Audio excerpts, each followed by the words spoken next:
73 годишен кумановец починал на инфективната клиника, а за 44 годишен албански државјанин постмортем е утврдено дека бил болен од COVID-19.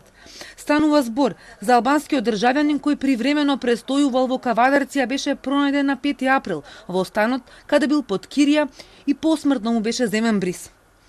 Од инфективна денеска се заминуваат 5 миноздравени пациенти со 2 негативни теста, а нови четворица се примени и бројката на хоспитализирани е 66, од кои 7 се на механичка вентилација. Од направени 351 тест, бројката на новодиагностицирани е 18. Во Скопје има 7, Куманово 2, Прилеп 4, Битола 2, Крушево и Кочани по 1. Вкупната бројка на заразени во земјава достигна 617, починати 29, излечени 35.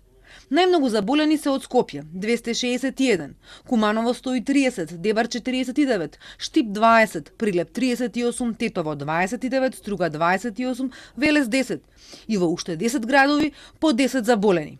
Во болницата 8 септември примени се четворица нови сомнителни пациенти на коронавирус и вкупно бројката таму достигна 26. Во болницата во Штип нема нови примени пациенти на болничко лекување и во моментот се хоспитализирани четворица пациенти. И во болницата во Битола исто така нема примено нови пациенти и таму вкупно има четворица хоспитализирани, информираат од Министерството за здравство.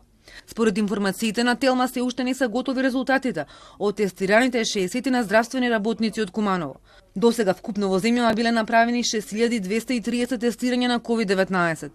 Од Министерството најавија дека министерот Филипче денеска нема да одржи пресконференција, но велат писмено ќе одговориле на прашањата на медиумите.